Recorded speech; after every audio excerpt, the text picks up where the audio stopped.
புஸ் புஸ் நாய்க்குட்டியோட வணக்கம் வியூவர்ஸ். சரியான ஃபீல். பார்க்கலாமா? Hello hello hello low. Fighters எல்லாம் அடிச்சு பறக்க விடுற அளவுக்கு நிறைய டிவைஸ் இருக்கும்போது F6 வந்து ஒரு ஃபைட்டர் தான், ஆனா அதை அடிச்சு பறக்க விட்டுக்கிட்டு இருக்காங்க. நானே ஃபைட்டர் தான். என்ன தம்பி இப்படி ஆயிடுச்சு? அப்படிதான் இருக்கு.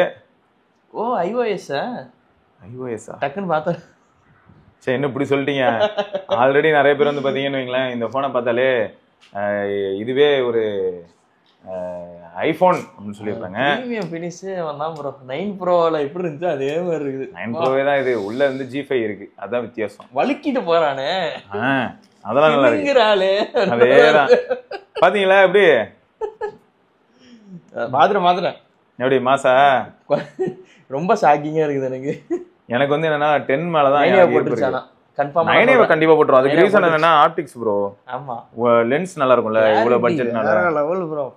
எனக்கு இப்போ என்ன மேட்டர்னா, இது எப்படி இருக்கும்னு பார்க்கணும் ப்ரோ. ஆக்சுவலா 10ல வந்து ஆப்டிக்ஸ் நல்லா இருக்கான்னு பார்க்கணும். ஒன்னு. ரெண்டாவது வந்து பிக்சல் 10ல பிரைமரி ஷூட்டர்ல தான் மேக்ரோ. டவுன் கிரேட் ஆனது எவ்வளவு அஃபெக்ட் ஆகுதுன்றது நமக்கு தெரியணும். எனக்கு வந்து டவுன் கிரேட் வந்து அஃபெக்ட் ஆகாதுன்னு தோணுது. நிறைய பேர் நினைப்பாங்க, யோ இதெல்லாம் ஓவர் அதப்பா பேசுறேன். அது நல்லது ப்ரோ. ஏன்னா நிறைய பேர் அந்த மாடல் தானே சூஸ் பண்ணுவாங்கன்ற. அங்கதான் ப்ரோ ட்விஸ்ட். தலைவன் வந்து ஃபுல்லா G5 உள்ள இறக்கி கம்ப்யூட்டேஷனல் தான். ஆன் டிவைஸ் நெட்லாம் ஆஃப்ல இருக்கு.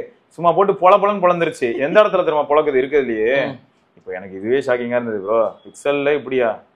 ஆமா, இப்படிப்பட்ட ஒரு இதுவா? இப்ப காது கூட பாருங்க, லைட்டா ஒரு பிளர் இருக்கு. ஆமா சரியா? ஆனா நான் இப்போ இதை வந்து ஒரு வால்பேப்பரா வைக்கிறேன். முன்னாடி இதை விட ரொம்ப மோசமா இருக்கும். இப்போ வந்து இம்ப்ரூவ் பண்ணிருக்கானுங்க. இதை தாண்டி இன்னொன்னு கண்டிப்பா இது ஃபிக்ஸ் ஆயிரும் நினைக்கிறேன். இதுக்கெல்லாம் பதிலே இல்ல. ஆமா, 100x 100x வேற லெவல்ல பண்றாங்க ப்ரோ. இது 100x போட்டோ ஃபர்ஸ்ட் டைம் கொண்டு வந்த போதே தலைவன் 6. அதான் நாங்களாம் ஏதாவது எடுத்துன்னு வரோம்னாலே அது வேற மாதிரி இருக்கும். குறுக்க யாரும் வராதீங்க அப்படி இருக்கு. அது உண்மைதான். இங்க பாருங்க ப்ரோ, ஒரிஜினலையும் கொடுத்துருவோம். ஆமா, அதுதான் பார்த்தேன், டெமோலே பார்த்தேன். நான் மிரண்டுட்டேன். நான் இந்த வச்சுக்க அப்படின்னு. அப்பா சாமி, கம்ப்யூட்டேஷன் போட்டோகிராஃபி வேற லெவல்ல வேலை. அதேதான், அங்கதான் சார் நான் நிக்கிறேன் அப்படின்ட்டான். சரி, நான் ஆக்சுவலா என்ன பண்ணேன்னா, நான் எடுத்த மேக்ஸிமம் ஷார்ட்ஸ் வந்து மேக்ரோ என் கையில கண்ட்ரோல் வச்சு தான் எடுத்தேன். கண்ட்ரோல் வந்து நான் தான் வச்சிருந்தேன். ஆமா, ஏன்னா நானே தான் ஃபோக்கஸ் பண்ணேன் ப்ரோ. Manual focus. அதனால தான் பாருங்க, இல்லாட்டி ஆட்டோ ஃபோக்கஸ் இருந்தா நேரம் எல்லாம் தட்டிருப்பேன். ஆமா, இது எங்கன்னா பறந்துகிட்டே இருக்கு. ஒரு குச்சில இருந்து உட்கார்ந்து பட்டு பறந்து அப்படிதானே. ஆமா, ஒரு இடத்துல அது இருந்திருந்ததுன்னா அடிச்சு தூக்கிருப்பேன். இப்போ இதெல்லாம் வந்து ஒரு இடத்துல உட்கார்ந்து இருந்தது. சூப்பரா இருக்கு, அதனால அடிச்சு தூக்கிட்டேன். எனக்கு மெயினா கலர்ஸ் ரொம்ப பிடிச்சிருக்கு. இது வந்து நேச்சுரல் ப்ரோ. அதுக்கு தான் ஒரு பக்கம் போய் இந்த வித்தையும் காமிச்சிட்டு இருந்தேன். இது வந்து நார்மலா நான் வந்து சொல்றது என்னன்னா, நான் 15 அல்ட்ரால இதே நீங்க எடுத்துருந்தீங்கன்னா இது கொஞ்சம் இன்னும் வைப்ரண்டா இருந்திருக்கும். பட் பிக்சல் வந்து கரெக்டா எடுத்த மாதிரி இருக்கு எனக்கு. நானும் கிருஷ்ணாவும் தான் சுத்திட்டு இருந்தோம். எங்களுக்கு என்ன இருந்ததுன்னா, எங்க கண்ணுக்கு என்ன தெரியுதோ பாத்துக்கும்போது உங்களுக்கு தெரியும்ல, கண்ணுக்கு என்ன தெரியுதோ கரெக்டா எடுத்துருக்கு. ஆமா, 15 அல்ட்ரால கண்டிப்பா ஒரு இது இருக்கு, ஒரு இன்ச் ஆஃப் ஒரு இது இருக்கு. இதெல்லாம் என்னன்னா, அதான் ப்ரோ ஆக்சுவலா என்னன்னா, இது வந்து பூஸ்டட் ப்ரோ. ஒரிஜினல் இமேஜ் பாத்தீங்கன்னா, ஒரிஜினல் இமேஜ் வந்து உங்களுக்கு ரொம்ப நேச்சுரலா இருக்கும். இதோ சூப்பரா இருக்கு. இப்படிதான் இந்த இது நம்ம கண்ணுல தான் பாத்துருக்கோம். இந்த குளவியே இப்படிதான் இருக்கும். இது பாருங்க, அந்த இமேஜ் குளவி தான் கலரு. நான் என்ன பண்ண வேண்டியதா இருக்கு, சோஷியல் ரெடி போட்டோஸ் வந்து இப்ப நிறைய பேர் எப்படி போஸ்ட் பண்றாங்க அப்படின்னா வைப்ரண்டா தான் போஸ்ட் பண்றாங்க. கண்டிப்பா எனக்கும் பிடிச்சிருக்கு. ஆனா சோஷியல் மீடியால அட்ராக்ட் பண்ற புலி, அற்புதமான புலி, அது பாகுபலி எடுத்து அப்படியே ஷேர் பண்ணிட வேண்டியதான். அதுக்கு எதுக்கு பிக்சல்? அதனாலதான் வந்து அது ஒரு டைப்பா இருந்தது. ஸோ நிறைய கொஞ்சம் வித்தை காமிச்சிட்டு இருந்தேன்னு வச்சுக்கோங்க. வித்தியாசமா ராகவன் அடி ரகரகமா இருக்கும் அப்படின்னு சொல்லி சூப்பரா இருந்துச்சு. பள்ளி எல்லாம் அல்டிமேட். பள்ளி இந்த முட்டை எல்லாமே சூப்பர். அதெல்லாம் ஓட்டைக்குள்ளதான் உட்கார்ந்து இருந்ததுங்க. ஏன்னா இதே போட்டோ வந்து நீங்க 9L எடுத்தீங்க, இது வந்து பட்டா கிளப்பிருச்சு 9L. அந்த டிஃபரன்ஸ் நல்லாவே தெரிஞ்சிருச்சு எனக்கு. இதெல்லாம் தான் இது வந்து ரன்னிங்ல இருக்கான் தலைவன். ஸோ ஷட்டர் ஸ்பீட் செம குயிக். அந்த அட்வான்டேஜ் நான் பார்த்தேன். இங்க இருக்கு, நிறைய இடத்துல அவுட் ஆஃப் ஃபோக்கஸ்ல இருப்பான். இது வந்து ஃபோக்கஸ்ல இருக்கான், இது வந்து அவுட் ஆஃப் ஃபோக்கஸ் தெரியுதா? ஏன்னா நான் வந்து மேனுவல் ஃபோக்கஸ் பண்றேன். ஓகே, அதான் சேலஞ்ச். இது ஆட்டோல எடுத்தது, இதெல்லாமே மேனுவல் ஃபோக்கஸ் ப்ரோ. அதனால தான் என்னாச்சுன்னா, நான் ப்ரிசைஸா இருக்கணும் இல்லையா, கரெக்டா அடிச்சேன்னா நச்சுன்னு அடிக்கணும். ஆமா, இதெல்லாம் கூட மேனுவல் ஃபோக்கஸ் தான். ஸோ மோஸ்டா எல்லாமே நான் மேனுவல் ஃபோக்கஸ்ல தான் எடுத்தேன். அதனால கொஞ்சம் அவுட் ஆஃப் ஃபோக்கஸ் போறதுக்கான வாய்ப்புகள் அதிகமா கிரியேட் ஆகும். இதெல்லாம் மேனுவல் தான். அதாவது ஸ்டேபிளா இருந்தா டக்குன்னு எடுக்க முடியுது. ஆமா ஆமா, இதெல்லாம் வந்து மேனுவல். சூப்பரா இருக்கு ப்ரோ. அந்த டெக்ஸ்சர் வந்து செமையா இருக்குது, வண்டுக்கு மேல இருக்குது. ஸோ அதான் இது எனக்கு என்னன்னா பாருங்க, இப்போ ஒரு ஃபன்னு பாருங்க. இது வேற ஒரு வீடியோ ப்ரோ, இதை பத்தி நம்ம பேசி ஆகணும். உங்க கருத்துக்கள் வேணும். இன்ஸ்டாகிராம்ல ஏதோ ஒரு கூட்டம் சுத்திக்கிட்டு இருக்காமே, சரி பொண்ணுங்கிட்டலாம் போய் நான் என்னோட நண்பன் செத்துட்டான், நானும் சாக போறேன், ரொம்ப வேதனையா இருக்கு, சோதனையா இருக்கு, நாயை செத்து தொலை நாயன் இருந்தது. அதனால வந்து முதல்ல அந்த மாதிரி இதுக்கெல்லாம் எதுக்குங்க ரிப்ளை பண்றீங்க? அவனுக்கு 1008 வேலை இருக்குது. யார்கிட்ட பிரச்சனை இங்க வெளில போயிட்டு இருக்கு. சாவுடா வை மீ ஷாவுலே அவ்வளவுதான். இங்க இருங்க. இப்போ நம்ம பிக்சல் பொறுத்த வரைக்கும் என்னன்னா, இப்போ இவ்வளவு நேரம் நாங்க பேசிட்டு இருந்த விஷயத்துக்கு ரிலேட்டடா கொஞ்சம் டேட்டா உங்களுக்கு காட்டுறேன். சரி, இப்போ கேலரியில இந்த போட்டோ காட்டுறேன். இதே போட்டோ பாருங்க. இதே சிச்சுவேஷன்ல நான் என்ன பண்றேன், அப்படியே நேரா போயிட்டு நம்ம ஸ்னாப்சீட், இது எதுக்குன்னா பிக்சல் யூசர்ஸ்க்காக நான் ஓப்பனா இது வந்து நான் சொல்றேன். சோ இதுல வந்து ஸ்டைல்ஸ் நிறைய இருக்கும். இதுல இந்த ஆக்சென்சுவேட் நிறைய தடவை சொல்லிட்டேன், திரும்பியும் சொல்றேன். நீங்க சொன்னீங்க அசால்ட்டா மாறிடுச்சு பாருங்க. அது மட்டும் பண்ணாலே போதும். வேற எந்த அளவுக்கு மாறுது பாருங்க. இதுக்கப்புறம் உங்களுக்கு வேற ஏதாவது வேணும் அப்படின்னு நினைச்சா நீங்க வேற என்ன பண்ணலாம்னா, இதுக்கு போயிட்டு அதுக்கப்புறம் வந்து டைரக்டா இதுக்கு வாங்க, எடிட்டுக்கு வாங்க. எடிட்டுக்கு வந்துட்டு இதுல வந்து நீங்க என்ன பண்ணலாம்னா, கொஞ்சம் கரெக்டா இதுக்கு நேரா இங்க வச்சுட்டு இந்த இடத்துல வச்சுட்டு கொஞ்சம் அக்ரெசிவா பண்ணிட்டு அப்புறம் இன்னர் பிரைட்னஸ் லைட்டா இன்க்ரீஸ் பண்ணிட்டு இப்ப பாத்தீங்கன்னா செம ஃபன்னா இருக்கும். தனியா தெரியுது. ஐயோ என்னையா பண்ணி வச்சிருக்க அப்படி இருக்கும். இதுதான் கொஞ்ச நேரம் முன்னாடி நான் பார்த்தேன். லைட் டிங்கரிங் எப்படி மாறிடுச்சு பாருங்க. இதுதான் சோஷியல் ரெடி போட்டோஸ். சூப்பரா அழகா இது முடிஞ்சதுக்கு அப்புறம் அப்படி போயிட்டு ஒரு டெக்ஸ்ட்டை போட்டு, வாங்க தம்பி நம்ம தானே, இனிமே நான் தான் அந்த மாதிரி போட்டு இதா இருக்கு. ஃபுல்லா தட்டி தட்டி அது ஐயோ ஐயோ ஏன்டே இப்படி இருக்கே, இவ்வளவு ஃபாஸ்டான வழுக்குது ப்ரோ. அதுதான் வேற ஒன்றும் இல்லை, யூஐ வழுக்குது, அதனால வெளியில வந்துருச்சு. சீரியஸா தான் ரொம்ப ரொம்ப ஆக்சுவலா ஸ்மூத்தா தான் ப்ரோ இருக்கு. அது தெரியுது. இவ்வளவு ஸ்மூத்னஸ் ஆகாது தம்பி, அப்படிதான் இருக்கு. ஸோ அந்த மாதிரி ஒரு அழகா உங்களுக்கு பிடிச்ச மாதிரி ஏதாவது ஒன்றத்தை போட்டு அப்படியே ஓரமா இந்த பிளேஸ் பண்ணிட்டு அவ்வளோதான், டன், எக்ஸ்போர்ட் ஆயிடுச்சு, முடிஞ்சு போச்சு. இப்போ மொத்தம் வந்து நார்மலாக நம்ம பார்த்துட்டு இருந்த ஃபோட்டோக்கும் இப்போ இதுக்கும் எவ்வளோ வித்தியாசம் இருக்கு. சூப்பராக இருக்கும்.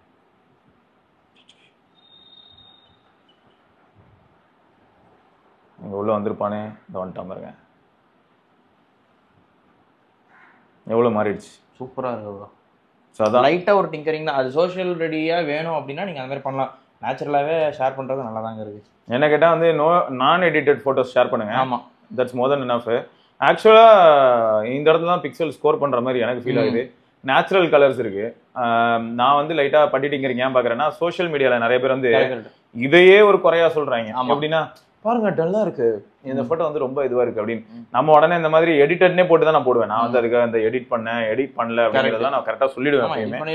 ஆமா, ஸோ எடிட் பண்ணேன் அப்படின்னு சொன்னதுக்கு அப்புறம் இங்க வருங்க இதெல்லாம் வந்து அங்க தம்பி நீங்க நம்ம பாத்துக்கலாம், யார் அடிக்கணும் வாங்க சொல்லுங்க நீங்க, அப்படிதான் இருக்கு இப்ப. ஸோ ஒரு கான்ஃபிடன்ஸ் கிடைச்சிருக்குங்க, கான்ஃபிடன்ஸ் கிடைச்சிருக்கு. Resurrection of Pixel. ஆமா சீரியஸா. ஓகே, ஸோ அடுத்து என்னன்னா அந்த இன்ஸ்டாகிராம் இஷ்யூ ப்ரோ. இது என்ன ப்ரோ இது? நீங்க தான் பாத்தீங்க, சொல்லுங்க என்னாச்சு. நான் வந்து நம்ம இவரு சுரேஷ் ப்ரோ திடீர்னு அனுப்புறாரு, ப்ரோ என்ன ப்ரோ இது அப்படின்னு அனுப்புறாரு. என்னாச்சு ப்ரோ அப்படின்னா, திடீர்னு ஒரு பொண்ணு பேசிட்டு இருக்காங்க, அந்த வீடியோ அனுப்பியிருக்காரு. இவங்க வந்து இந்த பிரபலமான யூடியூபர் அப்படிலாம் கிடையாது. இவங்க புதுசா இவங்களும் ஆக்சுவலா பார்ஷியலா பாதிக்கப்பட்டிருக்காங்க போல. யாரோ ஒருத்தர் திடீர்னு ரேண்டமா வராங்க, 30,000 ஃபாலோவர்ஸ் அவங்க பேஜ்ல வச்சிருக்காங்க, வந்துட்டு இந்த மாதிரி என் ஃப்ரெண்டு செத்துட்டாப்ல அப்படின்னு சொல்லி உள்ள வந்துட்டு நானும் சூசைட் பண்ணி போறேன். இன்ஃப்ளூயன்சர் மாதிரியான தோற்றத்துல 7 பேர் இருக்காங்களே ப்ரோ. இப்பெல்லாம் வந்து நான் ஆக்சுவலா சந்துருவோட ஒரு வீடியோ பண்ணேன் ப்ரோ. சந்துருவோட வீடியோ பண்ணதுக்கு அப்புறமா ஆஃப் த ஸ்கிரீன் நிறைய பேசிட்டு இருந்தேன். என்னன்னா சந்துரு கிட்டே வந்து நான் ஒரு சில மெயில் எல்லாம் காமிச்சேன். ஒரு சில ஏஜென்சிஸ்ல இருந்து வர மெயில் எப்படி வருது பாருடா, இப்படிதான் மெயில் வரும். இந்த மெயில பத்தியா என்ன கேட்டிருக்காங்க பத்தியா, ஸ்டோரிக்கு எவ்வளவு சார்ஜ் பண்ணுவீங்க, ரீலுக்கு எவ்வளவு சார்ஜ் பண்ணுவீங்க, ஷார்ட்ஸ்க்கு எவ்வளவு பண்ணுவீங்க, இன்டகிரேட்டட் வீடியோக்கு எவ்வளவு பண்ணுவீங்க, அது மாதிரி வரிசையா போட்டு வச்சிருக்கான். அவனே என்ன கேட்கறான்னா, ஆமா இதுக்கெல்லாம் என்ன ரேட்டுன்னு கொஞ்சம் சொல்லுங்க அப்படின்னு சொல்லி அவங்களே கேட்கறாங்க. ஓகேயா? ஸோ அப்போ என்ன ஆகுது, இந்த மாதிரி ஒரு மெயில் எனக்கு இதுக்கு முன்னாடி வந்ததை பத்தி நான் உங்ககிட்ட ஷேர் பண்ணிருப்பேன். அந்த மெயில் என்னாச்சுன்னா லூப் போட்டாங்க பசங்க, குட்டி பசங்க, அவங்களுக்கு தெரியல. மேல சைட்ல போய் ரிப்ளை ஆல் கொடுத்து ஒரே கியூரியாசிட்டியில எனக்கு வந்து நான் டெடிகேட்டட் வீடியோ இதுக்கும் போயிடுச்சு, எல்லா கிரியேட்டர்ஸ்க்கும் போயிடுச்சுன்னு சொன்னாங்க. நான் போயிட்டு என்ன பண்றேன், அந்த மெயில் நான் செக் பண்றேன், ஒரு ரிப்ளே வருது. எனக்கு ஒன்றும் புரியல, என்ன இவ்வளவு ஓப்பனா சரின்னு சொல்லிட்டு அப்புறம் என்ன நினைச்சேன், ஒரு ரொம்ப பெரிய கிரியேட்டர்ஸா இருப்பாங்க போல, எல்லாமே மேக்ஸிமம் வடக்கு வேற. நான் உடனே போய் அவங்க நேம போட்டு நான் சேனல் தேட முடியும்ல, ஏன்னா அவங்க தான் ரொம்ப ப்ரௌடா சேனல் பேரை மென்ஷன் பண்றாங்க. போய் தேடி பார்த்தா 10,000 ஃபாலோவர், 15,000 சப்ஸ்கிரைபர். அதுக்கே பாத்தீங்கன்னா 30,000 சப்ஸ்கிரைபர் இருக்கிற பசங்க இவ்வளவு டிமாண்ட் பண்ணலாம் தெரிஞ்சுதாங்க வராங்களே, அதுக்குதான் யூடியூப்ல வராங்க. அப்போ இது வந்து எப்படி ஆயிடுச்சுன்னா, ஒரு 10,000 ஃபாலோவர் 20,000 ஃபாலோவர் வச்சிருந்தாலே நான் ஒரு இன்ஃப்ளூயன்சர் அப்படிங்கிற ஒரு மாய உலகத்துக்குள்ள போறாங்க. அது வந்து கொஞ்சம் பெயின்ஃபுல்லா இருக்கு. இப்போ இங்க என்ன ஆகுதுன்னா, அப்போ இந்த 10,000 20,000 நம்பர்ஸ் வந்து நம்ம மேல ஒரு ட்ரஸ்ட்டை கொண்டு வருதுங்கிறத புரிஞ்சுக்கிட்டு இப்போ எக்ஸ்ப்ளாய்டர்ஸ் என்ன பண்றாங்கன்னா, கொஞ்ச நாளைக்கு உட்காந்துக்கிட்டு சம்பந்தமே இல்லாத ஒரு சில போஸ்ட் எல்லாம் மத்தவங்க காப்பி பண்ணி இங்க போடுவாங்க. கரெக்ட். சோ இப்போ எனக்கு தெரிஞ்சு நான் அடுத்து என்ன கேட்கலாம்னு நினைக்கிறேன், இப்போ மானிட்டைசேஷன் ஆஸ்பெக்ட்ல வரும்போது ஆல்ரெடி யூடியூப் என்ன பண்ணிருக்காங்கன்னா, ஒரிஜினல் கண்டென்ட்ஸ்க்கு மட்டும் தான் மானிட்டைசேஷன். இப்போ அந்த புதுசா கொண்ட ரூல் உண்மையிலே எஃபெக்டிவ். வெல்கம். நீங்க போடுறதா போட்டுக்கோங்க, இட்ஸ் அப் டு யூ. இப்போ ஒரு சிலர் என்ன தெரியுமா ப்ரோ பண்றாங்க, ஃபேமஸான கண்டென்ட்ஸை காப்பி பண்ணி பேஸ்ட் பண்ணிட்டு நம்பர்ஸ் ஃபாலோவர்ஸ் இன்க்ரீஸ் பண்ணிட்டு இப்போ நான் பெய்டு போஸ்ட் பண்ணலாம்ல. கரெக்ட். அப்படியே பண்றாங்க. ஏன்னா ரியாக்ஷன் வீடியோ எல்லாம் போட்டுக்கிறாங்க. யூடியூபரோட வீடியோவே பார்த்து ரியாக்ஷன் வீடியோ போடுறாங்க. யோ அவன் தான் போடுறான், அதான் நாங்க பாக்குறோம், நீ என்ன ரியாக்ட் பண்ற? யாரையா நீங்க எல்லாம்? யாரு உங்களுக்கு இந்த மாதிரி ஐடியா கொடுத்தது? இதெல்லாம் தான் சாமி இப்போ லேட்டஸ்டா நல்லா வியாபாரம் ஆகுதுன்னு சொன்னாங்க. சொந்தமா யோசிக்கிறதுக்கு ஒண்ணு இல்லைன்னா எதுக்கே வரீங்க? அது யோசிக்க தெரிஞ்சா நான் எங்க இருக்கேன் அப்படி மாதிரி தான் நினைச்சிருப்பாங்க. இதுல ஃபேக்ட் என்னன்னா ப்ரோ, ஸோ இந்த மாதிரி ஒரு 30,000 இல்லாட்டி 20,000 ஃபாலோவர்ஸோட ஒரு இன்ஸ்டாகிராம் ப்ரொஃபைல் உங்களுக்கு வந்து ஹாய் அனுப்புதுன்னா நீங்க என்ன நினைப்பீங்க? ஓபன் பண்ணி யாரோ ஒரு பர்சன் போல, இல்லாட்டி சப்போஸ் வந்து ட்ரோல் மீடியா, இல்லாட்டி வந்து சப்போஸ் ஒரு தெரிஞ்ச கிரியேட்டர் கூட இருக்கும்ல. கிரியேட்டர் கூட இல்ல ப்ரோ, ஏதோ ஒண்ணு, இல்லாட்டி வந்து இப்போ சப்போஸ் ஒரு ஸ்கின் விக்கிற கடை, இல்லாட்டி ஒரு கேஸ் விக்கிற கடை மாதிரியான ஒரு தோற்றத்துல ஒரு 30,000 ஃபாலோவர்ஸோட ஒண்ணு இருந்ததுன்னா உங்க நீங்க கண்டிப்பா எல்லாரும் போன் யூஸ் பண்ணுவாங்க. நான் ரேண்டமா உங்களை சூஸ் பண்ணேன். நான் இப்ப பாருங்களேன், ஒரு ஹாய் மெசேஜ் அனுப்பிட்டு இப்போ கௌதம்னு வருது, நான் ஹாய் அனுப்பிட்டு இது ஆக்சுவலா எப்படி நடக்குதுங்கிற கான்டெக்ட் நான் கொண்டு வரேன். சரியா? பொதுவா வந்து பொண்ணுங்களுக்கு யாரோ ஒரு சில டுபாகூர்ஸ் இந்த மாதிரி மெசேஜ் பண்ணிட்டு இருந்திருக்காங்க. பொண்ணுங்களுக்கு மட்டும் தான். ஆமா, இவங்க பார்த்தா ஏதோ பீடோஃபைலா, அது ஒரு பெரிய பிரச்சனையா போயிட்டு இருக்கு. ஸோ அதுல நான் சொல்றது எப்படின்னா, இப்போ ஹாய் கௌதம், நாங்க வந்து பொதுவாக கேஸ் நிறைய கொடுப்போம், ரேண்டமா உங்க கான்டாக்ட் எங்களுக்கு வந்து சிக்கிச்சு, ஸோ உங்களுக்கு தான் வந்து நாங்க இந்த கேசஸ் எல்லாம் கொடுக்க போறோம். இருந்தாலும் நீங்க என்ன பண்ணுங்க, இந்த கேஸோட எல்லா டீடைல்ஸுமே ஆத்தென்டிக்கான டீடைல்ஸ்லாம் இருக்கு, எங்க பேஜ்ல நீங்க போய் செக் பண்ணிக்கலாம். நாங்க எல்லா கேசஸ் பத்தி மென்ஷன் பண்ணிருப்போம். நீங்க ஃபைண்ட் எக்ஸைட் அல்ட்ரா யூஸ் பண்றீங்கன்னு எங்களுக்கு தெரியும். அந்த மாதிரி ஏன்னா உங்களோட லேட்டஸ்ட் போஸ்ட்ல நீங்க ஷார்ட் ஆன் போட்டுருப்பீங்க, அதனால ஃபைண்ட் எக்ஸைட் அல்ட்ராக்கு நாங்க கேஸ் தரோம் நான் சொல்லிடுறேன். இப்போ நீங்க என்ன பண்றீங்க, போய் பேஜ் பாப்பீங்க, பார்த்தா ஆத்தென்டிக்கா இருக்கும், எல்லாமே கரெக்டா இருக்கும், நீங்க அப்புறம் ரிப்ளை பண்ணுவீங்க. ஹாய் ப்ரோ அப்படின்னு ரிப்ளை பண்ணுவீங்க. இப்ப நான் என்ன சொல்லுவேன்னா, ஜி நான் அனுப்ப போறது வந்து ஆக்சுவலா துபாயில இருந்து அனுப்புறேன், கஸ்டம்ஸ் பிரச்சனை எதுவும் இருக்காது, நீங்க என்ன பண்ணுங்க, இந்த கேஸ் சம வேல்யூ, நீங்க உள்ள போய் பாத்தீங்கன்னாலே தெரியும், இந்த கேஸ் வந்து கண்டிப்பா உங்க ஊர்ல வாங்கினாலே 5,000 ரூபாய்க்கு ஆகும், நான் உங்களுக்கு சும்மா தான் தரப்போறேன், எனக்கு வந்து நீங்க 1000 rupees மட்டும் போட்டு விடுங்க. அப்புறம் எப்படி சும்மா மாதிரி தான் நமக்கு இருக்கும், 1000 மட்டும் போடுங்க, ஏன்னா இங்க நான் பேக் பண்றது, இங்க இருந்து நான் அனுப்புறது, அந்த சர்வீஸ் மட்டும் நான் போட்டுக்கிறேன், கேஸ் ஃப்ரீ தான் அப்படின்னு சொல்லிட்டு 1000 ரூபாய் உட்காந்து 10 பேர்ட்ட வாங்கிட்டு ஒரு நாளைக்கும். ஏன்னா உங்க பேஜை போய் பார்த்தா ஒரு 30,000 இருந்து 35,000 ஃபாலோவர்ஸ் இருக்கும். அப்ப நீங்க ஆத்தென்டிக் நினைச்சா நிறைய பேர் 1000 ரூபாய் கொடுக்க வாய்ப்பு இருக்கு. ஏன்னா 1000 ரூபாய் வந்து ஒரு பெரிய லாஸ் மாதிரி நிறைய பேருக்கு தெரியாது. இப்ப இதேதான் இங்க என்ன ஆகுதுன்னா, நிறைய பேர் அப்படிதான் சுத்திட்டு இருக்காங்க. 1000 ரூபாய் லாஸ் வாங்குறாங்க அந்த மாதிரி ஆட்களுக்கு. அதுதான் கொடுங்க. 1000 ரூபாய் லாஸ்ங்கிறது எப்ப தெரியும்னா, பொருள் கைக்கு வராது, அதுக்கு முன்னாடி தெரியாது. சோ இப்ப என்ன ஆயிடுதுன்னா, இந்த மாதிரி பொண்ணுங்க ப்ரொஃபைல்ல இருந்து சப்போஸ் யாருக்காவது இந்த மாதிரி மெசேஜ் வந்ததுன்னு வைங்களேன், இவனுங்க அந்த ப்ரொஃபைல கிளிக் பண்ணி உள்ள போறானுங்க. உள்ள போயிட்டு என்ன பண்றாங்கன்னா, யாரு என்ன ஏஜ், இவங்க தான் வேற பர்த்டே அது இதுன்னு போட்டு பயங்கரமா விஷ்மி ஆன் ஃபர்ஸ்ட் கிரை, யார் ஏன் நீங்க எல்லாம் சரி விட, இதான் உன்னோட ஃபர்ஸ்ட் அண்ட் லாஸ்ட் கிரை அப்படின்னு உள்ள புந்துடுறான். சரியா? உள்ள புந்துட்டு இவங்க என்ன பண்றானுங்க, என்னென்ன கதலாமோ சொல்றாங்களாமே. ஜேகே வேற அந்த வீடியோ போட்டிருக்கானா? அப்படியா? ஜேகே அதை பத்தி போட்டிருக்கானா? அதை எப்படி தெரிஞ்சதுன்னா, சுரேஷ் ப்ரோ வந்து இந்த பொண்ணோட வீடியோ அனுப்புறாரு, மக்கள் சொல்லியிருக்காங்க. ஆமா, சுரேஷ் ப்ரோ அனுப்புன இந்த வீடியோல பார்த்தா கமெண்ட் செக்ஷன்ல ஆஃப்டர் ஜேகே வீடியோன்னு வந்தது. அப்ப என்னாச்சு, இந்த மாதிரி ஒரு கூட்டம் சுத்துது போல.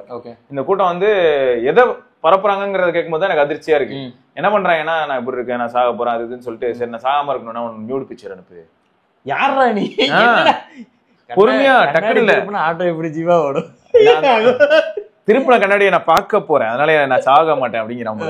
சோ இப்ப என்னன்னா, இந்த மாதிரி இமேஜஸ் கேக்குறாங்க போல ப்ரோ. இது வந்து எப்படின்னா, பொறுமையா பேசி ஒரு கம்ஃபர்ட் ஜோன் கிரியேட் பண்ணி, இவனை ஃபர்ஸ்ட் அவங்க ட்ரஸ்ட் பண்ற அளவுக்கு வந்து அழுகிற மாதிரி நடிச்சு வாய்ஸ் மெசேஜ் எல்லாம் அனுப்பி, அப்புறம் அவங்க இந்த மாதிரி போட்டோஸ் அனுப்பியிருக்காங்க போலயே ஒரு சிலர். சரியா? அவங்க வந்து மனதளவுல அவங்களும் பாதிக்கப்பட்டு அவங்க அனுப்பியிருக்காங்க போல. சோ இந்த மாதிரி ஏமாத்து இதெல்லாம் பொழப்பான்னு கேக்குறேன். சத்தியமா இதெல்லாம் வந்து எனக்கு எப்படி சொல்றேன்னு எனக்கு எதுக்குடா முதல்ல நம்புறீங்க? யாரா நீங்க? இது வந்து ஒரு கேள்வி இருக்கு. 10 கேஸ் இந்த நியூஸ் வந்தாலும் நம்ம ஆளுங்க திருந்துற மாதிரி இல்ல. ஏன் நம்புறீங்கன்னு நான் கேட்கணும்னு நினைச்சேன் ப்ரோ. நான் கேட்டா என்ன தெரியுமா வருவாங்க உடனே, வந்துருங்கப்பா, ஒரு ஆம்பளை தான் ஏமாத்திருக்கான், ஒரு ஆம்பளை பையன் தான் ஏமாத்திருக்கான், உடனே பொண்ணுங்களோட சுதந்திரத்தை பறிக்கிறதுக்கு வந்துட்டீங்களான்னு ஒரு கூட்டம் வரும். சுதந்திரம் எனக்கு கொஞ்சம் அறிவோட அவ்வளவுதான் நாங்க சொல்றோம், வேற என்னது சொல்றோம்? அறிவு இல்லைன்னா எதுக்கு உனக்கு சுதந்திரம் அப்படின்னு சொல்றீங்க. பாயிண்ட் தான். சோ இந்த இடத்துல எனக்கு என்ன பிரச்சனை ஃபீல் ஆச்சு அப்படின்னு பார்த்தா, ஃபர்ஸ்ட் ஆஃப் ஆல் வந்து ரேண்டம் கான்டாக்ட்ல இருந்து மெசேஜ் இருந்தா நீங்க ஏன் ரெஸ்பாண்ட் பண்ணுங்க? ஆமா, எனக்கு என்ன சொல்றதுன்னே தெரியல. நீங்க ஃபர்ஸ்ட் ஆஃப் ஆல் அவ்வளவு வெட்டியா இருக்கீங்களா எல்லாரும்? இதான் என்னோட கீ கொஸ்டின். இல்ல அவ்வளவு டெஸ்பரேட்டா இருக்கீங்களா? அது என்ன நியாயம் வேணாமா?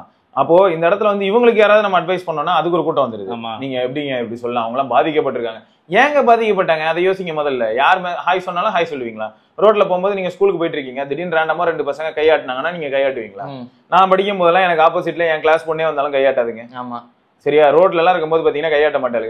மிஞ்சி போனா கிளாஸ்க்கு வந்தா கூட எதுக்கு முதல்ல கையாட்டணும், ஹாய் சொல்லணும்னு தான் யோசிப்பாங்க. இன்னைக்கு எல்லாத்தையும் நீங்க நார்மலைஸ் பண்றீங்க. ஆமா, தெருவுல ஹாய் காட்டணுங்கிறது நார்மலைஸ் பண்றீங்க, தெருவுல இப்படி பண்றதை கூட நார்மலைஸ் பண்ணுவீங்க. ஆமா, எப்படி அது நீங்க எப்படி நார்மலைஸ் பண்றீங்கன்னு எனக்கு தெரியல. நான் இது வந்து யார் நார்மலைஸ் பண்றான்னு பார்த்தா எங்க அப்பா, நான் போய் தெருவில் நார்மலைஸ் பண்ணிட்டு இருக்கேன்னா அப்ப ஆட்டோமேட்டிக்கா என்ன ஆகுதுன்னா 20 வயசு 25 வயசுக்குள்ள இருக்கிறவங்க தான் நார்மலைஸ் பண்றாங்க. நான் வருவேன் ஒரு கன்க்ளூஷனுக்கு. அப்ப 2K கிட்டன்னு வருவேன், உடனே எல்லாரும் வந்துருவீங்க. 2K கிட்ட பத்தி பொதுவாகவே இப்படி பேசுறது எனக்கு ஒரு வேலையா போச்சு, நீ ஒரு பூமரு டோபரு மோகரு இப்படி ஏதாவது சொல்லுவீங்க. எனக்கு புரியவே இல்லை. நான் வந்து எதுக்கு இதை சொல்றேன்னா 40 வயசு 35 வயசுல இருக்கிற ஒருத்தன் போயிட்டு இதெல்லாம் இனிஷியேட் பண்றான்னு கேட்டீங்கன்னா இல்ல, அவன் இதை பண்ணவே மாட்டான்னு நான் சொல்லல. அந்த மாதிரி மார்ஜின் இருக்காங்க, பட் ஆனா மார்ஜின் கம்மி நீங்க சொல்ற மாதிரி எங்கேயோ இருக்கு. பட் நீங்க வந்து என்ன நினைக்கிறீங்கன்னா சில விஷயங்களை நார்மலைஸ் பண்றதுனாலதான் இப்படி வந்து பிரச்சனை வருதுங்கிற. இப்போ டார்கெட்டே ஸ்கூல் கிட்ஸ் தாங்க, அதுதான் ரொம்ப மோசமா இருக்கு. இந்த பிரச்சனை இதுக்கு போயிட்டாங்க. இந்த பிரச்சனை ஸ்கூல் கிட்ஸ் தான் ப்ரோ. கிட்ஸ் தான் டார்கெட்டே. ஃபுல்லா வந்து இந்த 16 வயசு 15 வயசு 13 வயசு இந்த பொண்ணுங்களை டார்ச்சர் அவங்க ஸ்டடீஸ்க்காக பேரண்ட்ஸ் கொடுக்குற போனை வந்து இந்த மாதிரி யூஸ் பண்ணி போய் பிரச்சனையில மாட்டிக்கிறாங்க. நம்ம சப்ஸ்கிரைபர் ஒருத்தர் யூசர் ரிவ்யூ கொடுத்தாரு bro. Phone 3a user review தான் இன்னைக்கு. அது வந்து ஆக்சுவலா இப்போ 7 மணிக்கு லைவ் ஆயிருக்கும். நம்ம இந்த வீடியோ எடுக்கிற நேரத்துல Phone 3a எப்படின்னா Phone 3a 3 இல்ல, அது 3 திருடதான் செய்யணும். 3a அவங்க வீட்டுல வாங்கி கொடுத்துருக்காங்க. அவங்க கசின் கிட்டயும் 3a தான் இருக்கு. இவர் வந்து 8/128 வாங்கியிருக்காரு. ஃபேக்ட் என்னன்னா காலேஜ் போனதுக்கு அப்புறம் தான் ஃபர்ஸ்ட் டைம் ஒரு போனே யூஸ் பண்றாரு. காலேஜ் போனதுக்கு அப்புறம் தான் போனே வாங்கி கொடுத்துருக்காங்க. இதுக்கு முன்னாடி வந்து வீட்டுல இருக்க அம்மா, நான் படிக்கும்போது அப்படிதான், காலேஜ் போகும்போது தான் போன்ற ஒரு ஆக்சஸ் இல்ல. எனக்கு வந்து என்னன்னா இப்போ உங்க டைம்ல சூப்பர் மாஸ் தான், இப்போ இருக்கிற டைம்ல இப்படி ஒரு பையனான்னு தான் எனக்கு ஃபீல் ஆச்சு. நிறைய பேர் வந்து நம்ம சப்ஸ்கிரைபர்ஸ் 3 நாள் சாப்பிட மாட்டேன் போன் வாங்கி கொடு, ஒரு வாரம் சாப்பிட மாட்டேன் வண்டி வாங்கி கொடு எனக்கு நடந்திருக்கு. அப்புறம் டியூக்கு தான் வாங்குவேன்ட்டு லாரிக்குள்ள போயிருவான். ஒரு வாரம் கழிச்சு எடுத்துட்டு எங்கடா போறீங்க? இல்ல லாரி கீழே ஏதோ ஆயில் லீக் ஆகுது நாங்க பார்க்க போய்கிட்டு இருக்கேன். இல்ல இது நான் பாத்திருக்கேன். அதுதான் சும்மா இல்ல, நான் சைக்கிளிங் முன்ன மகாபலிபுரம் வரைக்கும் போவேன் ப்ரோ. இப்ப ரோடு மொக்கையா இருக்கு, இந்த மெட்ரோ ஒர்க் நடக்கிறதுனால போறது இல்ல. ஒரு தடவை மகாப்ஸ் வரைக்கும் போறேன். எந்த இடத்துல திரும்ப அந்த ஊத்தாண்டியா அந்த ஏரியா தாண்டி வருது. அந்த ஏரியா தாண்டி வரும்போது என்ன ஆகுது, ஒரு இடத்துல சரியான கர்வு ப்ரோ. ஆனா ஷார்ட் கர்வ் இல்ல, நல்ல லென்த்தி கர்வ். அப்ப என்ன ஆகுது, நீங்க ஒரு 80-100ல வந்தா கூட அந்த இடத்துல அழகா பெண்ட் பண்ணி போலாம். அவ்வளவு பெரிய கர்வ். சால்னு ஒருத்தன் டியூக்ல வந்துட்டான். குறுக்க பார்த்தா இந்த இது ட்ரைனேஜ் கிளீனிங் லாரியா, அவன் அப்படின்னு நடுவுல வந்து நிக்கிறான். நடுவுல எப்படி இப்படி நிக்கிறான். நான் சொல்றது என்னன்னா இதான் ரோடு சரியா, தலைவன் வந்து இந்த இடத்துல வந்து ரோட கிராஸ் பண்ணணும், யாரு லாரி. அவன் அதனால மொத்த லேனையுமே பிளாக் பண்ணி நிக்கிறான். சாம்பருக்கு அந்த பையன் பிரேக்கு செம்ம ஜோக்கா இருந்தது. அடிச்சுக்கிட்டே அந்த பக்கம் வந்தான். ஆனா அது எப்படி வந்தான்னா வண்டி வந்து லாரி கீழே போயிடுச்சு. அவன் வந்து லாரி லாரிக்காரன் என்ன பண்ணான்னு சொல்றாங்க, வந்துட்டான்டா சைக்கோ, அங்கேயே பிரேக் அடிச்சு நின்ட்டான். எப்பா ஆமா நான் பாட்டு நகருவேன். அப்புறம் அவன் வீல் கடியில போய் எலுமிச்சம்பழம் வைக்கிறேன், இவன் போய் உட்காந்துருப்பான். அப்புறம் எனக்கு எதுக்கு பிரச்சனை, அவன் நின்ட்டான். இவன் போய் அடிச்ச அடியில பிரேக்ல சறுக்கிட்டு போய் சம்முன்னு டம்முன்னு அடிச்சு இவன் கீழே உருண்டு கீழே சாஞ்சிட்டான். சோ வண்டி தேய்ச்சிட்டு போய் லாரி கிட்ட அடிச்சு அவன் வெளில போயிட்டான்னு வச்சுக்கோங்களேன். ஆனா இது ஜீன்ஸ் எல்லாம் கிழிஞ்சிருச்சு. கண்டிப்பா ஆகும் ப்ரோ. சரியா, இப்போ எனக்கு புரியாத ஒரு விஷயம் என்னன்னா ஸ்பீடா போக கூடாதுன்னு நான் சொல்ல மாட்டேன். அது உங்க விருப்பம், நீங்க என்ன பண்ணுங்க. பட் எங்க போறீங்கன்னு ஒரு விஷயம் இருக்குல்ல, அது எப்படிப்பட்ட ஒரு பாயிண்ட். நான் டேர்னிங்கிறேன், டேர்னிங்ல முதல்ல இவ்வளவு ஸ்பீடு தேவையா? 80+ டேர்னிங்ல என்னமோ அப்படியே இங்க நம்ம ஸ்ரீபெரும்புத்தூர் ரேஸ் கோட்டு அங்க ஓட்டிட்டு இருக்கிற நினைப்புலயே வந்து ஈசிஆர்ல ஓட்டுறது. இது ஒரு பெரிய பிரச்சனை ப்ரோ. சைக்கிள் ஓட்டும் போது எனக்குலாம் வந்து சில சமயங்கள் இந்த மாதிரியான ஒரு சில கேஸுகளை பார்க்கும்போது அள்ளு விடும் ப்ரோ. கரெக்ட் தான். இவங்களாலே என்னாச்சுன்னா எனக்கு தெரிஞ்சு நம்ம நேஷனல் சைக்கிளிஸ்ட் டீம்ல இருக்கக்கூடிய ஒரு சிலர்லாம் கூட செத்து போயிட்டாங்க. எங்க இங்க நம்ம அவுட்டர் ரிங் ரோட்ல வெளில சைக்கிள் ஓட்டிட்டு இருந்தவங்க மேல கார் ஓட்டி ஏத்திட்டாங்க. அதெல்லாம் நடக்குது ப்ரோ. இந்த மாதிரி India all over India cycle ட்ரிப்லாம் பண்றவங்களே இறந்துருக்காங்க. ஏதோ வேற ஊர்ல போயிட்டு செத்து போயிருப்பாங்க. எவனாவது வந்து தட்டி விட்டு போயிட்டான் அப்படின்ட்டு. அவன் காலையில தூக்கத்துல வண்டி ஓட்டி இருப்பான், அவன் அழகா தள்ளி விட்டு நசுக்கி விட்டு போயிட்டான், முடிஞ்சு போச்சு. இந்த மாதிரி அங்க போய் சாகணும் ஒரு தலையில. இது நம்ம ஊர்ல எனக்கு இது புரியவே இல்லை. நம்ம ஊர்ல இந்த மாதிரி பிரச்சனை. இப்போ கௌதம் பிரச்சனை மாதிரி இந்த வண்டி முதல்ல அவன் கைக்கு எப்படி வந்துச்சுன்னு யோசிக்கிறான். ஏன்னா அவன் பார்த்தா காலேஜ் ஸ்டூடெண்ட் கூட கிடையாதுன்னு மாதிரி இருக்கு. இந்த வயசுல அப்புறம் உனக்கு வண்டி ஒன்னும் இல்லைங்க. எங்க வீட்டு வாசல்ல என்னாச்சுன்னா, எங்க வீட்டுல ஒரு எக்ஸல் இருக்குங்க, பழைய எக்ஸலுங்க. அது வந்து 2004-5 வாங்கினதுன்னு வச்சுக்கோங்க. ஹெவி டியூட்டி அது கூட இல்ல ப்ரோ, சாதா டியூட்டி தான் சரியா. அதை எடுத்துட்டு வராங்க. ஒய்ஃப் வந்து பொறுமையா வராங்க, குட்டீஸ் 2 பேர் இருக்காங்க. வராங்க, ஒரு டேர்னிங் எங்க வீட்டு பக்கத்துல உள்ள ஒரு டேர்னிங், அங்க நிக்கிறாங்க. ஏன்னா ஆப்போசிட்ல ஒருத்தர் சல்லுன்னு வரான், சின்ன பையன். இவங்க நின்ட்டாங்க. அவன் வந்த வேகத்துக்கு இவங்க அந்த ஓரத்துல நிக்கிறத பார்த்துட்டு டப்புன்னு ஃப்ரண்ட் பிரேக் அடிக்கிறான். அது வந்து என்னன்னா புதுசா இப்போ வாங்கின ஒரு scooty type bike. Scooty okay சரியா. அப்ப ஸ்கிட் ஆயிருக்குமே.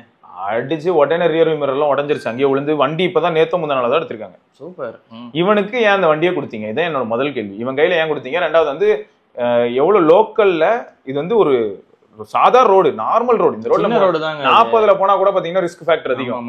இந்த ரோட்ல எத்தனை நாய்க்குட்டி மக்கள் நிறைய பேர் வந்து கிராஸ் பண்ணி போயிட்டே இருப்பாங்க. இவர் ஏரியா ரோடு அப்படிதான் இருந்துச்சு. அதனால நம்ம மெதுவா தான். அப்ப யோசிங்களேன், நாய்க்குட்டி மேல ஏத்திட்டு வர போயிருந்தாங்க, கரும்பு முடிச்சாங்க. கடுப்பாகுது. இப்போ நாய்க்குட்டி மேல ஏத்த தெரிஞ்சவனுக்கு இப்ப நீங்க ஒரு குழந்தைய வெளில கூட்டு போறீங்கன்னா கூட ஏத்த வாய்ப்பு இருக்கு. அவன் போன வேகம் அப்படி இருக்கு. இப்ப நீங்க சொல்லலாம் குழந்தைக்கு அறிவு இல்ல ப்ரோ திடீர்னு உள்ள வந்துருச்சுன்னு கூட நீங்க சொல்லுங்க. கரெக்ட் தாங்க, குழந்தைக்கு அறிவு இருக்காதுதான்.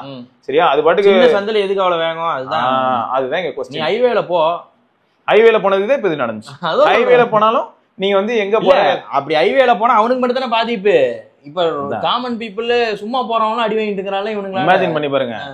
நல்ல நேரம் அது ஒரு லாரி. ஆமா, இதுவே பாவம் இன்னொரு அப்பாவி அந்த ஏரியால இருக்கிற டூ வீலர் ஒரு வயசான வண்டி ஓட்டிட்டு வராரு, வண்டி பதட்டத்துல நின்றுவாரு. இவன் வந்து போய் சொருகி இருப்பான், அடிச்சு நொறுக்கி. நம்ம தான் பாக்குறோம் யூடியூப்ல. நீங்க இது வந்து எனக்கு என்னன்னா பாருங்களேன், மொத்தம் பாருங்க, இந்த இன்ஸ்டாகிராம்ல ஒரு மோகம், யாரு மெசேஜ் பண்றான்னு தெரியறது இல்ல. எல்லாருமே தானே ஒரு செலிபிரிட்டியா நினைக்கிறாங்க.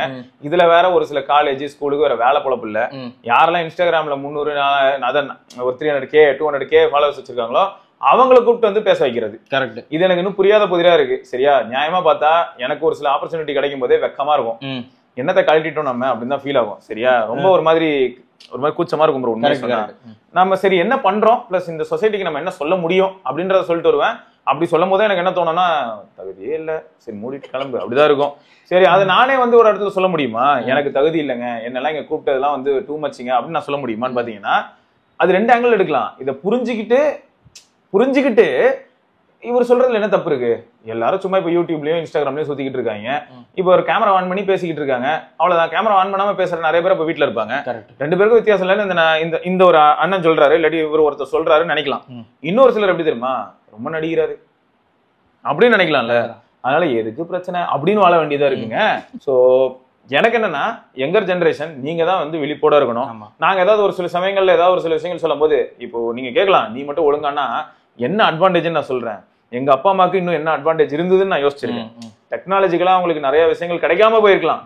ஆனா அவங்களுக்கு இந்த மாதிரியான டெக்னாலஜி மூலமான ஏமாற்றக்கூடிய ஒரு சில விஷயங்களை அவங்க ஃபேஸ் பண்ணாம தப்பிச்சிட்டாங்க. இப்ப எனக்கு எப்படி இருக்குன்னா, டெக்னாலஜி மூலமா ரொம்ப சொகுசா சந்தோஷமா இருக்கு, சுகமா வாழ்றேன். அந்த டெக்னாலஜி மூலமா சுகமா வாழும் போது எல்லாத்துக்குமே ஒரு ஈக்குவல் அண்ட் ஆப்போசிட் ரியாக்ஷன் இருக்கும். அந்த ரியாக்ஷன் கன்ஃபார்மா ஹெவியான ஒரு நெகட்டிவ் இருக்கும். எக்ஸாக்ட்லி. சோ அவங்களுக்கு நெகட்டிவா இருந்தது என்னன்னா, they did not get enough exposure to technology அப்படின்றது. அது வந்து நெகட்டிவ் சைடு. ஆனா அதுல பாசிட்டிவ் சைடு என்னன்னா, they were not scammed. ஆமா, எங்கேயுமே அவங்க ஸ்கேமே ஆகல. மிஞ்சி போனா 5 காசுக்கு ஏதாவது சாக்லேட் வாங்க போன இடத்துல வந்து 3 காசு சாக்லேட் 5 காசுன்னு உங்களுக்கு 2 பைசா ஏமாத்தி வேணா வித்திருக்கலாம். இதுதான் அவங்க ஸ்கேம் ஆன விதமா இருக்குமே தவிர, நம்ம ஜென்ரேஷனு நம்ம ஜென்ரேஷன் கூட இல்ல, இப்ப இருக்கிற younger generation 18 years old 20 years old எப்படி எல்லாம் ஸ்கேம்குள்ள மாட்டுறாங்க. சிலர் சூசைடே பண்ணிக்கிறாங்க. ஏன்னா ஒரு பொண்ணு தான் மெசேஜ் பண்ணுதுன்னு நினைச்சு ஒரு மேல் கிட்ட மெசேஜ் பண்ணி அவங்க கூட வந்து நியூட் சாட் குள்ள போய் அதுக்கப்புறம் அவத ஸ்கிரீன் ரெக்கார்ட் பண்ணி அதை அந்த பையனுக்கு அனுப்பி மிரட்டி எத்தனை பேர் செத்துருக்காங்க ப்ரோ. எவ்வளவு பாக்குறோம். சோ அப்ப பசங்க கிட்டே நான் கேக்குறது என்னன்னா, எப்பா எல்லாத்துக்கும் ஒரு அளவு இருக்கு, எல்லாத்துக்கும் ஒரு டைம் இருக்கு, அவசரப்படாதீங்க, இவ்வளவுதான் நம்ம சொல்ல முடியும். இதுக்கு மேல நான் என்ன பண்ண முடியும்? நம்ம போயிட்டு new rule new app MA அப்படின்னு ஒரு ஆப்லாம் ரெடி பண்ணியா கொடுத்துக்கிட்டு இருக்க முடியும்?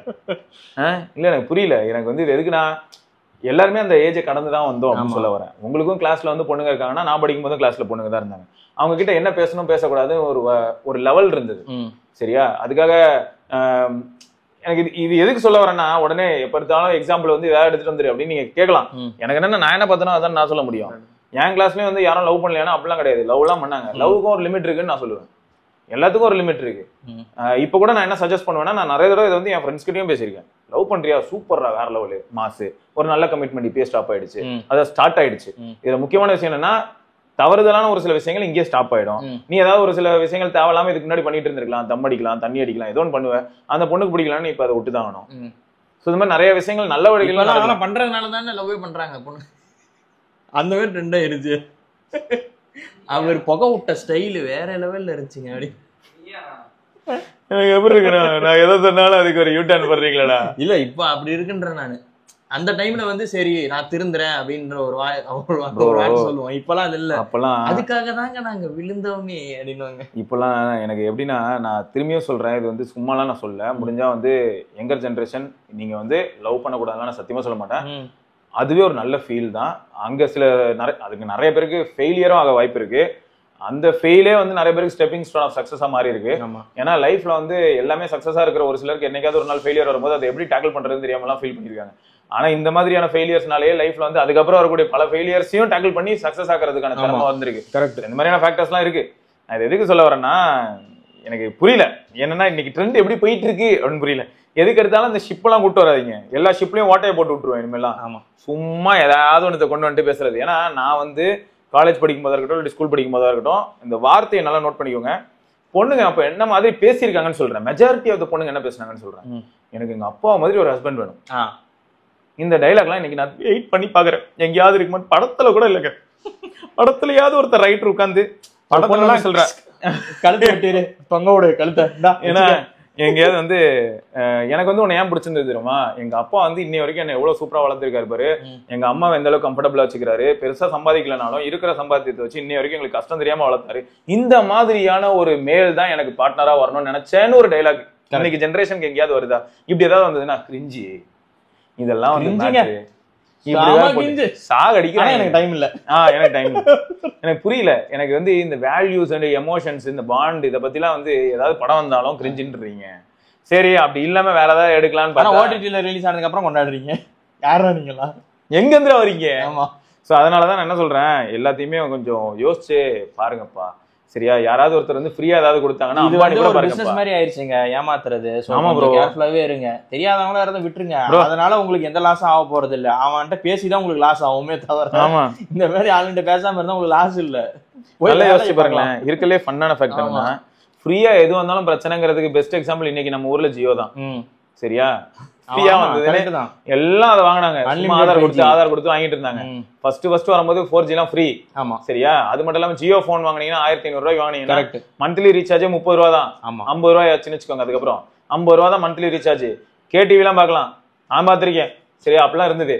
கேடிவி, சன் மியூசிக் இதெல்லாம் ஓடும். ஏன்னா நான் ஒர்க் பண்ணும்போது அப்ப ஆபீஸோட செக்யூரிட்டி கையில வந்து பாத்தீங்கன்னா ஜியோ போன் கொடுத்து, ஏன்னா இருக்கலே அஃபோர்டபிள் போன் அது கொடுத்துட்டு, அவருக்கு போர் அடிக்கும் போது அவர் டிவியே பார்க்கலாம் அப்படின்னு சொல்லி அதை எப்படி யூஸ் பண்ணலாம் சொல்லி கொடுத்துருக்கேன். சோ அப்போ இப்பெல்லாம் இருந்தது. ஆனா இன்னைக்கு நிலைமையை பாருங்க. அதே ஃபெசிலிட்டிஸ் அண்ட் ஃபீச்சரை ஓகே 6 வருஷம் முன்னாடி 50 ரூபாய் கிடைச்சது. இப்போ அது 150 ரூபான்னு வந்ததுன்னா கூட எனக்கு ஏதோ மனசாரிடும். பட் இன்னைக்கு ஜியோல வந்து பேசிக் பிளானே அப்படி சொல்றீங்க. பட்டன் போனுக்கான பிளான்ஸ் ஒன்று கிடையாது. அடிக்ட் ஆயிட்டீங்க, ரீசார்ஜ் பண்ணி தான் ஆகணும், பண்ணிடுவீங்க. இதேதான் வந்து இப்போ சோஷியல் மீடியால இருக்கு. ஏதாவது ஒரு சில விஷயங்களை பண்ணிவிட்டு அப்புறம் அடிக்ட் ஆயிட்டு அப்புறம் எங்கேயா போய் நினைக்காதீங்க. அப்புறம் அதான் சொல்லுவாங்கல்ல, டூம் ஸ்க்ரோலிங் அப்படின்னுவாங்க. ஆமா, அப்படியே போயிட்டே இருக்கும். திடீர்னு பார்த்தா 2 மணி நேரம் முடிஞ்சிருக்கும். திடீர்னு பார்த்தா என்னாச்சுன்னு நான் தான் பார்த்தேனே. நேரா போயிட்டு ஆதார் வெரிஃபிகேஷனுக்கு விரல வச்சா எதுவுமே ரீடே ஆக மாட்டேங்குது. பொழுது இன்னைக்கு உட்காந்துட்டு ஸ்க்ரால் பண்ணி S25 அல்ட்ரால ஸ்கிரீன்ல இருக்கிற ஆன்டி ரிஃப்ளெக்டிவ் கோட்டிங் போயிடுது. விரல்ல என்னடான்னு பார்த்தா ரேகா போயிடுது. வாழ்க்கையில என்னடான்னு பார்த்தா எல்லாமே போயிடுது, டைமும் போயிடுது. என்ன பண்றது? அதனால வந்து அப்பப்போ கொஞ்சம் அட்வைஸ் போட வேண்டியதாகவும் இருக்கு. எனக்கும் சேர்த்துதான் இது. நான் மட்டும் என்னத்தை கழட்டிட்டேன்னு அப்பப்போ யோசிக்க வேண்டியதா இருக்கு. திரும்பி பார்த்தா கன்றாவியா தான் இருக்கு. அதனால நானும் ஏதாவது பண்ண வேண்டியதா தான் இருக்கு. அதனால நீங்களும் ஏதாவது நல்ல விஷயமா பண்ணுங்க. முடிஞ்ச அளவுக்கு எங்கேஜா இருங்க ப்ரோ. ஒரு நாளைக்கு 24 மணி நேரம் ப்ரோ. அதுல முடிஞ்சது 7 ல இருந்து 8 மணி நேரம் தூங்க ட்ரை பண்ணீங்கன்னா மீதி 16 மணி நேரம் ப்ரோ. 16 மணி நேரத்துல கண்டிப்பா உங்க ஃபேமிலியோட ஒரு 3 மணி நேரமா ஸ்பெண்ட் பண்ணதான் செய்வீங்க. மினிமம் சாப்பிட்ற நேரமோ இல்லாட்டி சாயங்காலம் டிவி பாக்குற நேரமோ ஏதோ நடக்கும். இப்ப டிவி பாக்குறதுங்கிற ஒரு விஷயம் மாதிரி எல்லாரும் சேர்ந்து உட்காந்து பார்த்தோம். அதுவும் போன்ல எல்லாரும் ஓடிடி ஆப் வந்ததுக்கு அப்புறம் அந்த அளவையும் பாக்குறது இல்ல. கரெக்ட். இப்ப அதனால என்ன ஆயிடுதுன்னா, நான் என்ன சொல்றேன், முடிஞ்ச அளவுக்கு வந்து எங்கேயாவது எங்கேஜ் ஆயிடுங்கிறேன். எந்த மாதிரினா அட்லீஸ்ட் ஒரு 1 hour உங்களுக்கு பிடிச்ச ஸ்போர்ட்ஸ் கூட விளையாடலாங்க. பெஸ்ட். ஜிம் போறாரு, டைம் போறதே தெரியாது. இப்போ கௌதம் ப்ரோ ஜிம் போறாருங்க. நம்ம பசங்களே ஒரு சிலர் எல்லாம் ஜிம்ல 3 மணி நேரம் டைம் ஸ்பெண்ட் பண்றேன்னு சொல்றாங்க. 3 மணி நேரம் ஜிம் போனாலே என்ன ஆயிடுதுன்னா, உங்க டேல அந்த ஒரு 3 hours வந்து ஏதோ ஒரு வகையில போயிடும். அதுதான் வெட்டியா இருக்க டைம். அந்த டைம் முடிஞ்சு போயிடும். அப்ப என்ன ஆகும், இந்த வெட்டியா இருக்கிற டைம் வேற எங்கேயும் கன்வெர்ட் ஆனதுக்கு அப்புறம் என்ன ஆயிடும்னா, நீங்க வந்து தேவையில்லாத கான்வர்சேஷனோ தேவையில்லாத ஒரு சில விஷயங்களுக்குள்ளே போறதுக்கான வாய்ப்பு. ஸ்போர்ட்ஸ் எல்லாம் விளையாண்டு வந்தீங்கன்னா டயர்டா இருக்கும், சாப்பிட்டு தூங்கத்துக்கு கரெக்டா இருக்கும். விடிய முடிச்சிட்டு இருக்கு தேவையில்லை, தூக்கம் வரல அப்படின்னு ஒரு வடை சுடுவாங்கல்ல, அந்த மாதிரிலாம் இருக்காது. டயர்ல தூங்கிடுவீங்க, அடிச்சு போட்டு தூக்கம் வரும். ப்ரோ எனக்கு இப்பயும் ரொம்ப மோட்டிவேட்டடா இருக்கும்போது வெயிட் கண்டிப்பா குறைச்சே ஆகணும் போது நான் 1 hour ட்ரெட்மில் மட்டும் ட்ரை பண்ணுவேன். அப்பெல்லாம் நான் என்ன பண்ணேன்றது கேட்டா, இப்பயும் எனக்கு இப்ப நினைச்சு பார்த்தா கூட சரி ஜாலியா தான் இருந்திருக்கேன் அப்படின்னு தோணுது. அதான் நான் பண்ணது வெயிட் டிரான்ஸ்ஃபர்மேஷன். ஆனா அதே சமயம் நான் என்ஜாய் பண்ணிருக்கேன். ஏன்னு பார்த்தா, நான் போன் எடுத்துட்டு போய் என்ன பண்ணுவேன், ட்ரெட்மில்ல வந்து ஃப்ரண்ட்ல டிஸ்பிளே இருக்கும்ல, அந்த இடத்துல போனை வச்சிருவேன். வச்சுட்டு பாத்தீங்கன்னா ஒரு நாள் பார்த்தா உள்ள உனக்காக எல்லாம் உனக்காக ஓடும், கார்த்திக் கவுண்டமணி ஃபுல் 2.5 மணி நேரம் படம். அது பாட்டு ஓடிட்டு இருக்கும். பாட்டு மட்டும் தான் ஓட்டுவேன்னு வச்சுக்கோங்களேன். அது பாட்டு ஓடிட்டு இருக்கும். அதை பார்த்துக்கிட்டே நான் நடந்து டைம் போனதே தெரியாது. நடந்துட்டே இருப்பேன். அந்த அவர் கவுண்டர் பண்ணி கொடுக்குற டைமிங் கவுண்ட்ஸ் எல்லாம் மைண்ட்ல இருக்கும். நாளை பின்ன வீடியோ பண்ணும்போது கூட நம்ம ஜாலியா யூஸ் பண்ணலாம். காமெடி சீன்ஸ் நிறைய பேர் போட்டு அப்படியே போட்டு பாத்துக்கலாம். சிரிச்சுட்டே ஜாலியா பாப்பீங்க. டைம் போறதும் தெரியாது உங்களுக்கு. திடீர்னு பார்த்தா 1 hour முடிஞ்சிருக்கும். சீரியஸா அவ்வளவுதான். ஓகே, கோல் அச்சீவ்டு. இந்த மாதிரி ஏதாவது பண்ணிக்கோங்க. பண்ணீங்கன்னா அந்த டைம் வந்து வேற எங்கேயும் செலவு பண்ணாம இந்த மாதிரி உங்களுக்காக நீங்க செலவு பண்ணி அதே சமயம் தேவையில்லாத டிராப்குள்ள சிக்காம ஜாலியா இருக்கலாம். ஆமா, அதான் சொல்லணும்னு நினைச்சோம், வேற எதுவுமே கிடையாது. ரைட்டுங்க. ஸோ இதோட நம்ம இன்னொரு பதிவில் சந்திப்போம். உங்க மனசுல என்ன படுதுங்கிறத மறக்காம கீழே கமெண்ட் செக்ஷன்ல சொல்லுங்க. சரியா? நாங்க வந்து வேணும்னே இன்னைக்கு இவங்களை தாக்கியா நான் இவங்களை விடக்கூடாது அப்படிலாம் கிடையாது. நாங்க ஏதாவது சொல்ல வந்தா நீங்க தான் அவேர்னஸ் தாங்க, அவ்வளவுதாங்க. மெல்றதுக்கு பபுள் காம் இல்லாம வந்து இங்க பேசிட்டு இருக்காங்கன்னு சொல்லிட்டு போயிருந்தீங்க. சரியா? கண்ட்ரோல் நீங்க வச்சுக்கோங்க, அடுத்தவங்களை கண்ட்ரோல் பண்ற மாதிரி வச்சுக்காதீங்க. எக்ஸாக்ட்லி. சே, என்ன ஒரு வாக்கியம். இல்ல அதனால தானே எல்லாரும் இந்த மாதிரி மாட்டுறாங்கன்றேன். அவர் சொன்னாரு நான் செஞ்சுட்டேன். உனக்கு எங்கடா அறிவு போச்சு? அவர் சொன்னாரு நான் செஞ்சுட்டேனா? வேணாம், நான் செஞ்சிட போறேன். சரி, ஓகேங்க, ரைட்டு, பாப்போம். அது வரைக்கும் சிவபரணி, கௌதம், பார்க்கலாம். பாய். வண்டியை விடாம நாள் கணக்கா சுத்திட்டு இருக்கான். மறக்காம சர்ப்ரைஸ் பண்ணுங்க. தேங்க்யூ. என்ன ராமலிங்கம் ஆலைய பார்க்க முடியல, எப்படி இருக்க? நான் நல்லதா இருக்கேன், நீ எப்படி இருக்க? நல்லா இருக்கானப்பா. மத்தவன் பேச்ச கேட்காதே, பெத்தவன் பேச்ச கேளு. யதோ யதோ கவசாக்கி, அதோ அதோ மிட்சுபிஷி, சௌபாக்கியா.